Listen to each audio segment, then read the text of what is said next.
Welcome to the Everyone Hates Car Salesmen podcast with me, your host, Goat for Real 216. This is the podcast where we talk about all things car business related and some other stuff. We don't know much about much. You're not going to get anything fake. You're going to get real car content from real car people, successful car people. We're going to answer questions for you about the car business, anything car related, without you even having to ask, because we're just that good. If you like this podcast, like, share, subscribe. Give us a follow. Tell your friends. I don't care how you get it out there. Just put it out there. It's me, Goat for Real 216. You already know how it's going to be on here. And as always, I want to say thank you to our sponsor, Credit Saint. Enjoy the show. Are you tired of being held back by bad credit? With Credit Saint, you can take control of your financial future and unlock the doors to better opportunities. Join the community of satisfied clients with over 14,000 5-star Google reviews and experience personalized credit repair services that help you rebuild your credit score and achieve your dreams. Call 855-279-6799. That is 855-279-6799. Credit Saint will get you on the road to financial freedom. Give us a like, give us a share, give us a follow, subscribe. Follow me on social, Go for Real 216. And again, I'd like to take a second to say thank you for spending time with us on the Everyone Hates Car Salesman podcast with me, Go for Real 216. Subscribe now. It's the coolest thing on the planet. We are back here at the Everyone Hates Car Salesman podcast. I think you guys know who I am, Go for Real 216 on social media. This is the podcast where car guys get together and we talk real talk. I want to start out really quickly by acknowledging our sponsor. Are you tired of being held back by bad credit? With Credit Saint, you can take control of your financial future and unlock the doors to better opportunities. Join the community of satisfied clients, over 14,000 5-star Google reviews, which you can't fake 14,000, by the way, and experience personalized credit repair services that help you build your credit score and achieve your dreams. Call 855-279-6799. One more time, 855-279-6799. Credit Saint will get you on the road to financial freedom. I have one of my favorite people in the social media and car world with me here today. His name is Yusef. You want to say hello, Yusef? Hello, everybody. Hey, Sean, how are you? Yeah, I just wanted to, just a little precursor. Yusef and I have connected about a year ago through social media, and I have come to really appreciate his insight on social and the car business in general. So, when you meet a kindred spirit, you try to hold on to that relationship and see where it goes. So I want to welcome Yusef. Thanks for coming on here. Hey, thanks for putting up with my technical difficulties, bro. I'm old, but you can see it in the beard. I don't know what I'm doing. That's all good. And, I appreciate the very warm welcome and greeting and introduction. That means a lot coming from, you. So I say the same about Sean, his insights, his knowledge, and just trying to benefit the consumer and make people better. Doesn't matter. Does not have to do with car sales. So I appreciate that, Sean. That means a lot. And we'll get started on the list of questions, but you bring up a good point. I think that a lot of people, and one of the things that always comes up in this podcast, so we're going to just touch on it now, and I think you're a good person to give input on this, the stigma, of car salespeople and in general, you're a car dealer, you're this or that, you kind of touched on it a little bit. Really, if you're a car salesperson out there, Yusef, help me explain. You can be a great car dealer just by being a good person. You don't have to, live up to the stigma that's out there. For you personally, tell us a little bit about your journey and how you've been able to overcome that, because you're very much viewed as a dealer first, but you are also, you side on the consumer advocate side sometimes. I see you looking out for people. How do you navigate those waters? Absolutely. So navigating the stigma is definitely difficult because, when you kind of advocate for the consumer, there are still people that are very polarized about, car salespeople, dealerships, they're ripping people off. I got a, high interest loan. I paid $20,000 over for this car. So I think for me to navigate it, it's so interesting to see that honesty probably trumps the stigma about getting a one and done or just trying to make as much money as possible on that one deal. And I believe that, by me showcasing that, I was going to have this image that you can help people, give them the knowledge they need, and still make money. And I think this is a testament to you Doug, me, and many other content creators that sort of advocate for the same exact sort of mentality that like not everybody has to be under the wing of just, oh, I don't know, or ignorance. And I think because of creators like us, there have been so much information that people can propagate into their lives and help them make better decisions for themselves. So help that navigating that hasn't been difficult. I've received a lot of positivity. I've received a lot of good feedback. And I would argue that the honesty, the integrity that a lot of us sort of are preaching right now, and just being very bold and giving behind the scenes has given me more business and more opportunities than, me boasting that I made $10,000 on this car deal. You know what I mean? So Yeah, those are fun though too. I'll be honest with you. I like those are fun though too. As a car dealer, obviously, we still get excited about car deals and profit and whatnot. But absolutely. your point is valid. You can do that in a transparent manner and not live up to the stigma, right? You don't have to be that guy. Absolutely. And I think, and I say this all the time, at the end of the day, the powers within the consumer. I do get a lot of people saying, the dealership screwed me over. That I will agree. Some dealers got greedy. Some dealers, sort of took advantage of people that don't have the knowledge. Some dealers, Sure. they're doing their job as salespeople. They sold you on this dream, on this deal, and unfortunately, when people get the bad end of the stick, they want to blame and point fingers, and I don't agree with that. Nobody put a guns to anybody's head, or they've threatened their life to sign to sign for a vehicle. And I think at the same time, like with the amount of information that's out here, we're able to make those decisions and put ourselves in better situations.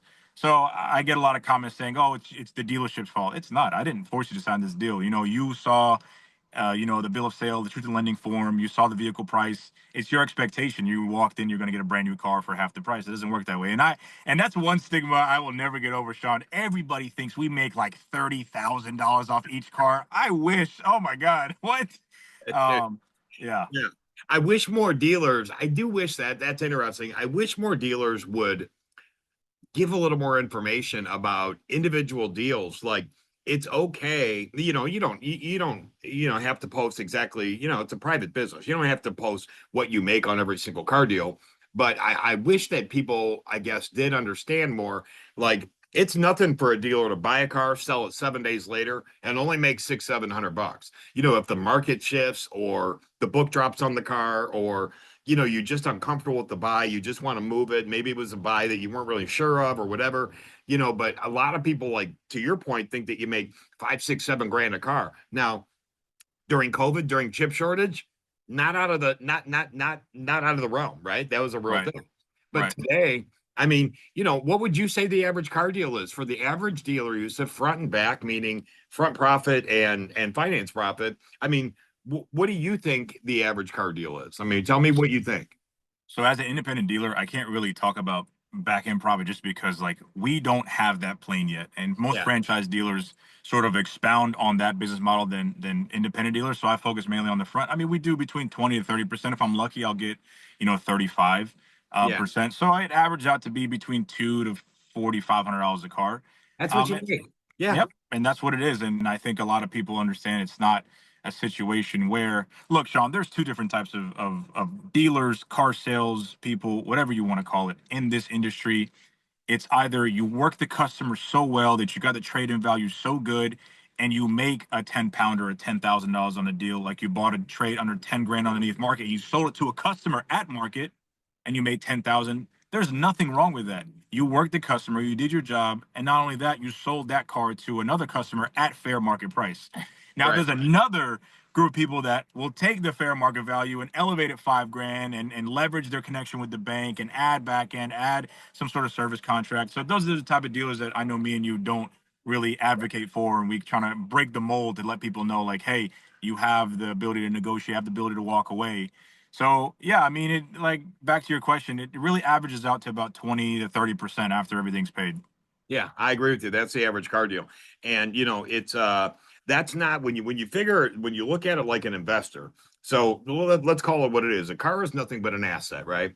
So it's an asset that you buy, to try to turn an investment profit on it. So if you spend $30,000 on a car and and you make 3,000, I mean, that's only a 10% return on that money, but you don't know when that return's coming. I mean, that return could come in 2 days. It might come in 60 days, at which point you're not going to make that much. So, the public thinks, oh, they made 3 grand. Yeah, but I took $30,000 of my money, and you know what I'm saying? I put it out there, and I took a gamble on this car. Now, maybe I made 10% on this, but what about the 5 cars that I lost on? What about when the car got here and it needed a transmission? What about the customer that bought it and had a problem with it, and I had to cut them a check back for 1,000 or 15 or 500 or whatever the number is? So, it's such a variable. It makes it tough to be an independent dealer today. And you and I have had some conversations. I would consider you a successful independent dealer, but it is tougher than it's ever been. Do you think this is the toughest time that we've seen to be a dealer? I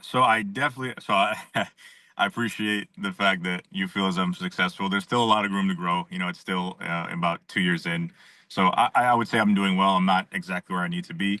So yeah, I think being an independent car dealer, you're married to the deal and have so many other verticals and variables you have to be tied to rather than a franchise dealership where everything's compartmentalized between, your funnel for sales, finance, and then your service. So they're all three separate. And in those little separate compartments, you have everybody doing their job. For me, I'm the mechanic. I'm the person that goes to the auction. I'm the one that deals with finance. I'm the one that helps deal with title work. I'm the one that helps deal with leads, educating people on credit.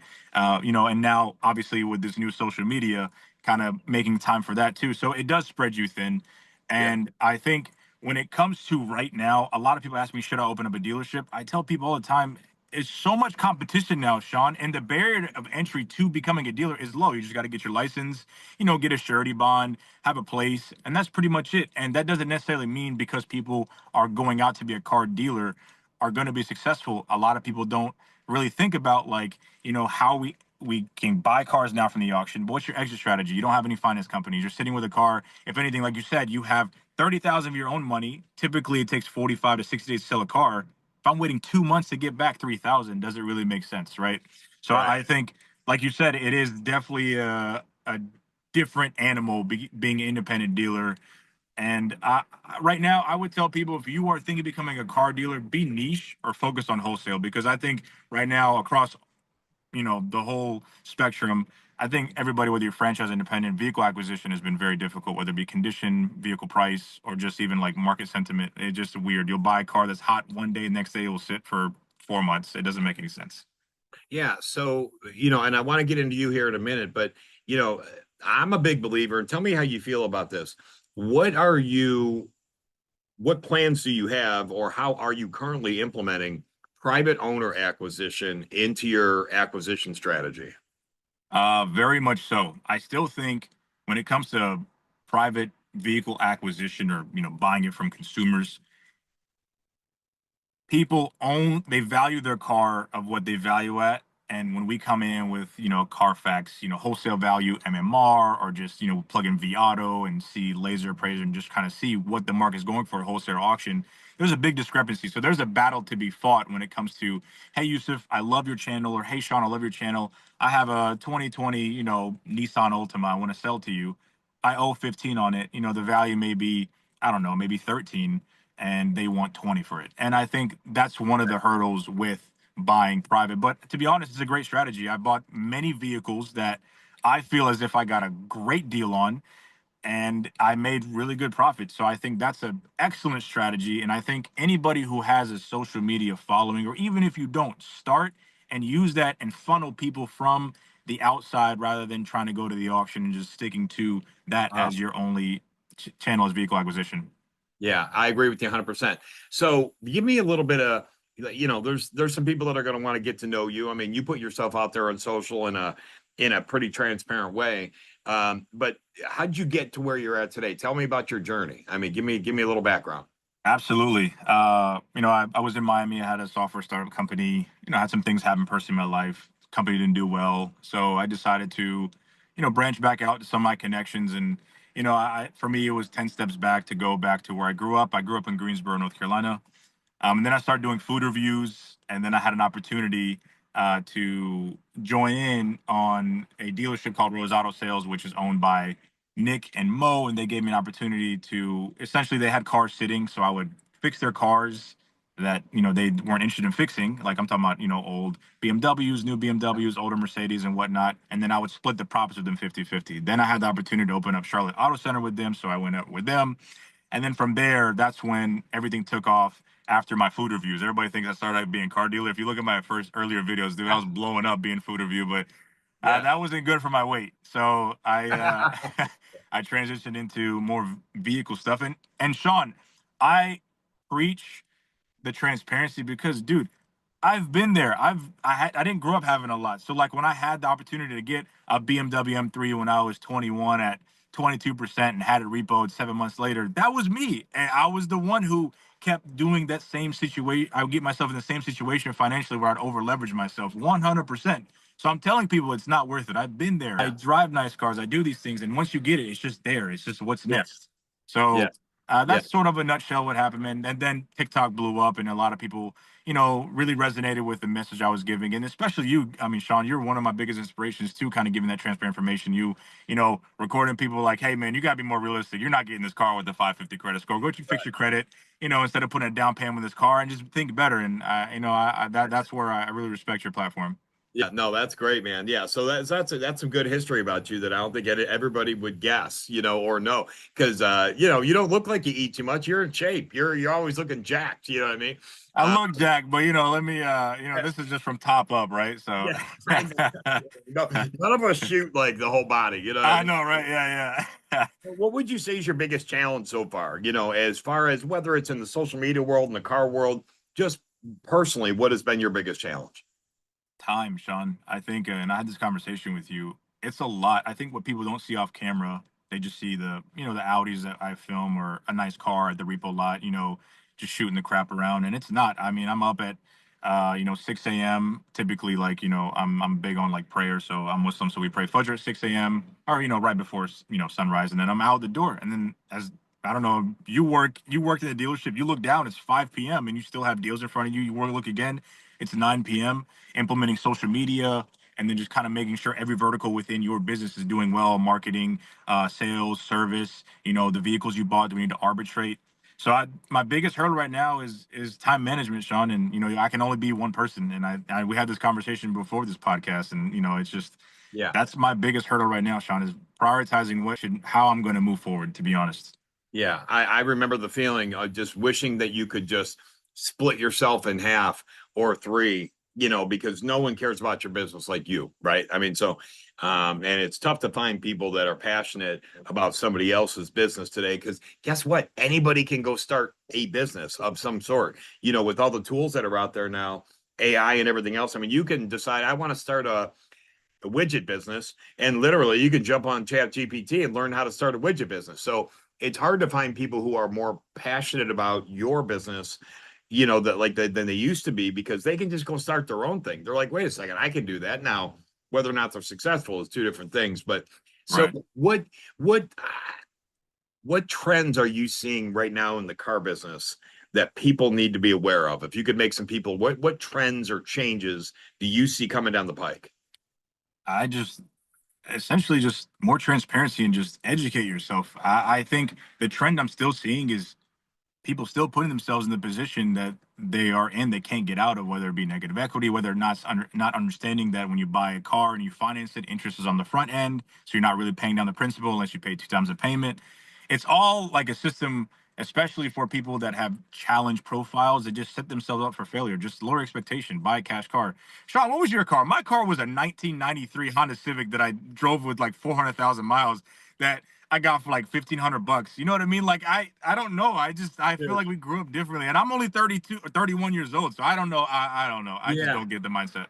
Yeah, well, even my first car, when we go if that's what we're talking about, my first car was this thing was a panty dropper. I mean, what a babe magnet. I mean, dude, we're talking about a 1984, 1982, 80s Plymouth Champ.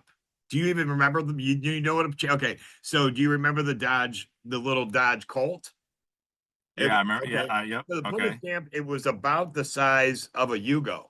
I mean, it was a Plymouth Champ. And here's the funny story, and then we'll get back to you. But my mom takes me to this house, like in the hood, And we go in, we meet this person or whatever, and we walk back out, and she's like, "Hey, do you like that car?" I'm 16 years old. I'm like, "Yeah, that's fine." She's like, "It's yours. Take it." I'm like, "Okay, so $50. She paid Yeah. this like $50 for this car. And two quick things about it. First of all, it was like the Fred Flintstone mobile, bro. Like you could see through the floorboards. I am not playing. Like it was unsafe as all get out. You could see Yeah. through the floorboard. The best part about it is I get it right now. I had just got my license. I get in the car to stick shift. My mom says, "You want the car? Figure out to get it home."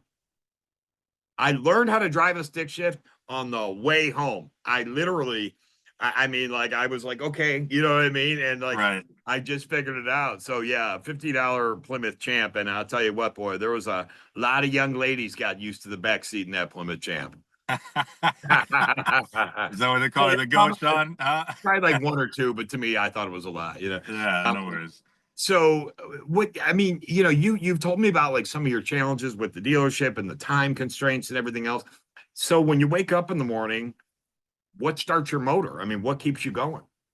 My family, the ability to be in this position. To be honest, like I've been in positions where like what I'm gonna do for rent, and to be honest, like I'm the type of person that I know for how to get it done, right? I put my nose to the ground and get it, I'm out there. But and then also it's just a situation where like everybody wants to be successful. Everybody wants to be financially stable and rich. And for me, when you get a taste of like making 2 grand, 3 grand off a couple, 3, 4 cars in a month, you're like, oh, I want more. So there's that inherent nature that people have to like just continuing the growth and not really focusing on whether or not it's going to be good growth or bad growth. And I think that's where I'm at right now to figure out whether is it better for me to stick back, advocate for consumers, and just kind of do a little bit at a time, or continue full blast and then still manage. And I think that's the destruction. That's the destructive part of where we face. I'm sure you have the same thing, Sean. You're very popular as well. I'm sure you get notoriety everywhere you go. So just situation like, what do I focus on? What's better for me? Is it better to put my head to the ground and just do 1, 2 videos, or is it better for me to continue and advocate for consumers and businesses to change their practices and let people get the knowledge they need to make better decisions for themselves? So I'm stuck. Yeah, well, I know you're I figured that was the answer. You're a family. I know you're a family guy. So, when times are tough, when you're second guessing your direction or your decisions or whatever, for me, I always go back to my kids and my family. And it's, for me, it's about my moves are made by what's my legacy going to be. I always say this and, talk about family, then we'll move on. You know, why do you do the things you do? Why do you take these chances? Or why are you friendly with that person? Or why'd you do this? Or why'd you do that? Because for me, it's about legacy. All I care about is there's going to be a day where I'm not walking this planet anymore. And somebody's going to meet one of my children, somebody that I knew, or whatever. And, to me, the most important thing is, when they say, oh, your last name's Payne, you mean Sean Payne? And they say, yeah, that's my dad. What is that person going to say to my kid about me? They are, because they're either going to say, oh, wow, okay, how was that? Or they're going to say, man, that was a good dude. He helped me with this. He helped me with this. And so everything I do today, and I think you're of the same vein, is, what are people, what's your legacy going to be? So that's, I think, a big motivator for a lot of us too, whether we realize it or not. Right. So we know what keeps you going, your family. Um, you got a funny story, a favorite story about being in the car business? Not to put you on the spot, but I mean, is there a story that's always going to resonate with you that, you tell people about, holy cow, this is what being a car dealer is like. This happened. I mean, the most recent one is when I was in Charlotte. Uh, there was an older gentleman who was taking care of his elderly mom, and he would come by. I'm telling you, Sean, like every day, and just hang out with me or Maria or Annabelle. They're the amazing salespeople over at Charlotte Auto Center. And he would just look at one car at a time. He'd look at a Honda Odyssey. He'd look at the Jeep Cherokee. He'd look at this. He'd look at that. I think like a month and a half passes by. He made his decision. He's like, all right, I'm gonna buy the Honda Odyssey. All right, cool, miss. He goes to the bank, gets a check, buys it. Yo, Sean, an hour later, he wants to swap it out for the Jeep Cherokee. And then an hour, and then a day later, he swapped it. So like literally and I felt bad for him. I'm like, yo, like, typically we don't do this type of stuff, but if it Yeah. was for you and I see him bringing his mom out, and I think we exchanged like 2 or 3 cars when he finally were like, listen, make sure this is the last one, because all he would say is too high for my mom. My mom doesn't like it because, it doesn't fit her. But anyways, long story short, that's what it's like being a car dealer. Like it's the just stuff like that you don't expect, especially being an independent car dealer. So I don't know. Yeah. That was just a story that stuck with me recently. The other stories are self-explanatory. You've seen my Oh post, yeah. Sean. I mean, people Yeah. popping up. Literally, people pop up to the dealership with like $500, be like, Yusef, please help me. Got a Yeah. 500 credit score. I'm like, I can't help you. I'm not gonna go bankrupt for you. I'm sorry. Yeah, and you certainly can't have the Bentley. You know what I mean? No, that's a good story because I tell you, I those are the ones I remember too. It's like kind of the meaningful one where like you had an opportunity to be a good person or help or do something, and it changed. These people buying this car, to us, it's no big deal, right? We do it all day long. Sold the thousands and thousands of cars in my life, but this is once every 3, 5, 10 years for some of these people. So those are the ones that stick out for me too. The opportunities where you had a chance to affect somebody's life on such a big deal like a purchase of a car, and you do the right thing. And those are relationships that you end up making, and sometimes they last forever, and those people buy the next 5 or 10 cars from you. For sure. So doing the right thing can be a profitable thing as well as helping you sleep at night. So who are your, it put you this way: you could have dinner with 3 people, alive or unalive. You could have dinner with 3 people. You got 3 people that you would say these are my 3. I'm going to have dinner with you, Sean. You still haven't come down to Atlanta, so that's one. I got to get down there, dude. I want to Yeah. Atlanta. I hate it here. I hate it here. I hate the weather. I hate the weather. You know what I mean? Atlanta's cold too, Sean. It's like I don't know, 30 degrees, 40 degrees. I don't know what's that it's up like up there, but I'm just saying that's cold to Oh, me.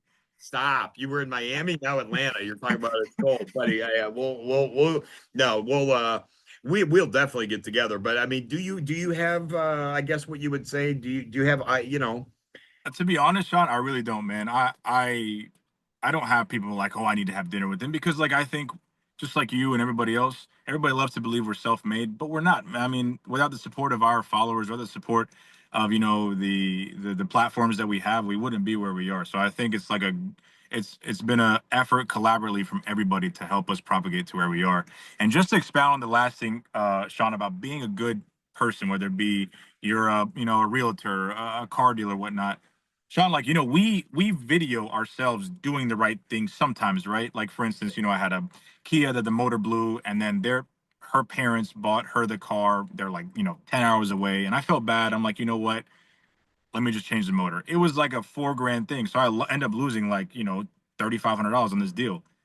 But I want people to understand there are still car dealers that go above and beyond for their customers. And I think, negativity spreads faster than any good story, man. And I know you know this more than anybody. As soon as somebody says I get ripped off from a car dealer, just look at our videos. We say scam, or we say don't, or we say, bad car market, it blows up. But if we say, hey, this car dealer went above and beyond. So there are still car dealers that I know that aren't, on social media, that aren't trying to do the public thing. And, they're honest people, and they don't get recognized for that. So I appreciate the people that are being honest without having the camera on them. But back to the point about 3 people, man. I mean, I really admire my dad and my mom, hardest working parents ever. I don't have anybody that I want to eat dinner with, man, other than you or some other. But that's about it, man. I really don't. Like, it's a situation where I guess everybody who has made some change in somebody's life, I'd be open to having sort of a discussion with them. So Yeah. Well, that's not a bad thing, having your parents as the top, as the top of the food chain for you, because I come from a little bit of a different situation, you know what I mean? Never met my dad. Mom and I kind of a tumultuous relationship. Love her to death. right. I was believe me, she was a single mom raising a very opinionated young man, you know what I mean? So it was I'm sure it was no cup of tea for her.